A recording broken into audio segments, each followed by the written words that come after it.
2014 ଯେତେବେଳେ ପ୍ରଧାନମନ୍ତ୍ରୀ ନରେନ୍ଦ୍ର ମୋଦି ସରକାରକୁ ଆସିଲେ, मनमोहन सिंह सरकार जो दिवसटा को पालन करते ताकू तो ग्रहण कले। 2014 रु 2024 भितर ये ओडिशा रे भारतीय जनता पार्टी मुख्य विरोधी दल हिसाब से थिला। अंततः दिनक तो स्वर उठी नाला जे मार्च 5 को बंद करी तुम एप्रिल 24 तारीख को पालन कर।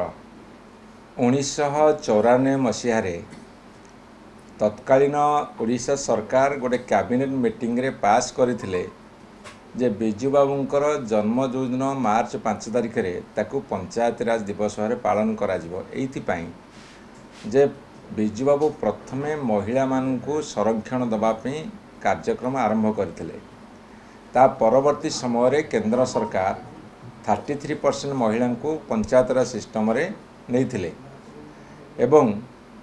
जेतले 95 मसीह बिजू पट्टनायक सरकार चलीगला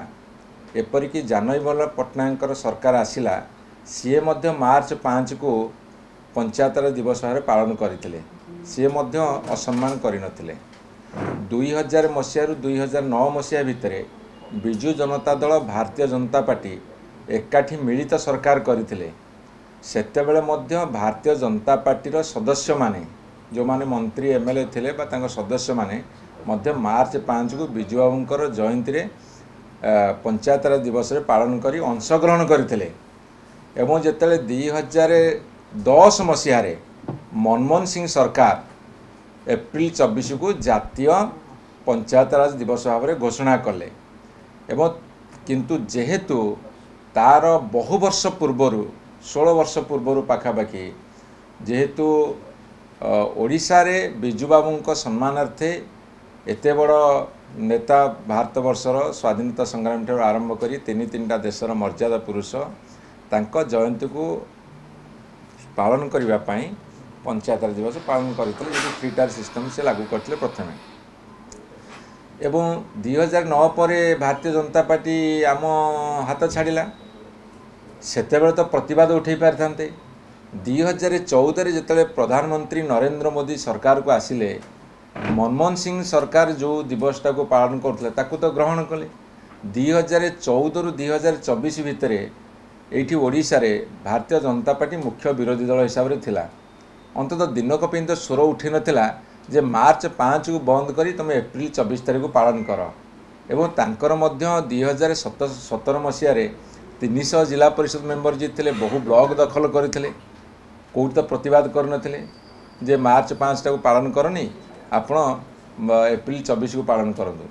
कि केंद्र सरकार कौ दिन तो चिट्ठी लिखिकी बा तागिद करनथिले ओडिशा सरकार को जे तमे मार्च 5 को बंद करी एप्रिल 24 कर। आज जितेबेले एमाने सरकार को आसिले 2024 मसीह अकस्मात बाई चांस बाय डिफॉल्ट जो सरकार को चली आसिले तांकर जातीयता प्रीति सेतेबेले पूरा माने गली पड़ा जातीयता प्रीति पूरा एकदम उछुली पड़ा एवं सांगे सांगे कहले मनमोहन सिंह सरकार जो एप्रिल 24 तारीख को जातीय पंचायत राज दिवस पालन करुले आम सेटा को करूँ किए मना कला। एठी प्रश्न उठुची जे बिजू बाबू बड़ी बिजू बाबू ठारू बड़ी बड़ जातीयतावादी नेता किए थिले जेते सब जातीयतावादी नेता थिले बिजू बाबू से भर अन्यतम। जदि ओडिशा गोटे पालन करुला मार्च 5 को से तो किसी देश विरोधी काम करुनथिले तांको सम्मानार्थे तांको स्मृति को उज्जीवित रखापी से कथा करुले एवं हठात ताको परिवर्तन कर दियाला आड़ देखे गोटे प्ली नहीं गोटे आड़ देखे ताको बंद कले। किंतु जो बंद करने पछरे आउ गोटे कथा कहूँ जो निष्पत्ति गोटे कैबिनेट रे ग्रहण करा जाय थाए से निष्पत्ति गोटे कैबिनेट रे मध्य कटा जाए। एठी माने कैबिनेट मीटिंग करी काटी नाहंती मार्च 5 को एमाने जस्ट गोटे एग्जीक्यूटिव ऑर्डर दे काटी देछनी। तेणु मु तांको पचारुची जे पंचायत राज दिवसटा को पालन करुले महासमारोह रे ओडिशावासी बिजू बाबूंको जयंती उपलक्षे एटा कौन जातीयता विरोधी कथा थिला? जातीयतावादीर संज्ञा कौन एमानक जो माने देश को बलिदान तांको निजको बलिदान देइथिले देश पई स्वाधीनता पई देशर उन्नति पई जो मानकर विजन जोगुरु मिशन जोगुरु आज भारतवर्ष समृद्धिशाली होईची आज से भारतवर्ष दायित्व तुम नहीं आज से महापुरुष ना गुड़ा आम काटिदबा है ठीक अच्छे मुझे गोटे कथा जनईदेक चाहे आपण एप्रिल 24 पालन कले आज विजु जनता दलर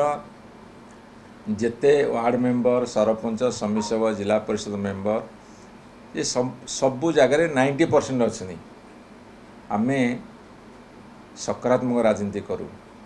चाहिए भी अर्जन कर किंतु सकारात्मक राजनीति करूँ किंतु ओडिशावासी आगे आम छाड़ी दौचु जे एमाने जो महापुरुष मानकर आड़ देखई तांको स्मृति को हजे देवार चेष्टा करंतु बा अपचेष्टा करंतु ताहा ओडिशावासी आगामी दिन में जवाब देवे एवं जवाब एभली भाव देवे आखि दृष्टिया जवाब देवे। गोटे घटना घटी बहुत आलोचना होती आम दलर नेता कही समस्त कथा को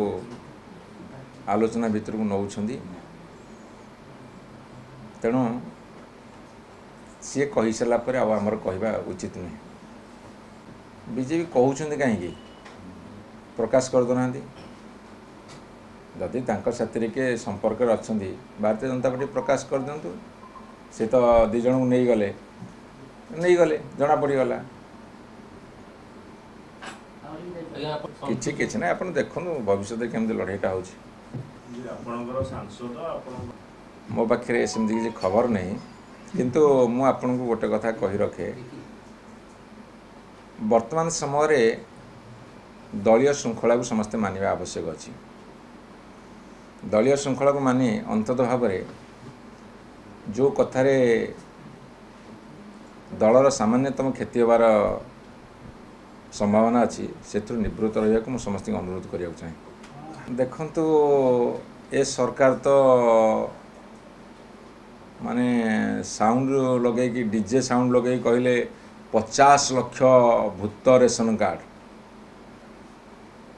भूत बाहरलानी कि डाहाणी बाहरलानी बरं 5 लाख लोक आज दबाक गले आहरी 4 लाख लोक अधिक आवेदन कर कथा कनसीडर करना कहते कौन पे जो 50 लाख भूत रेशन कार्ड कहले कहीं कहते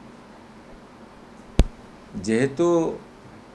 बाहर रोहुतिबा लोक मैंने आसिक रेजिस्ट्रेशन करें नथिले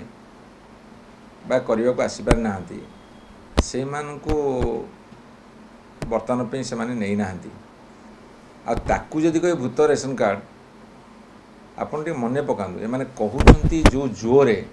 बिना तथ्य बिना सत्य से माने टे होश को आसंतु जदि दौरान 9 लाख आवेदन करते 9 लाख दिंतु ता भितर से अनुधान करूँ अनुधान करके दिंतु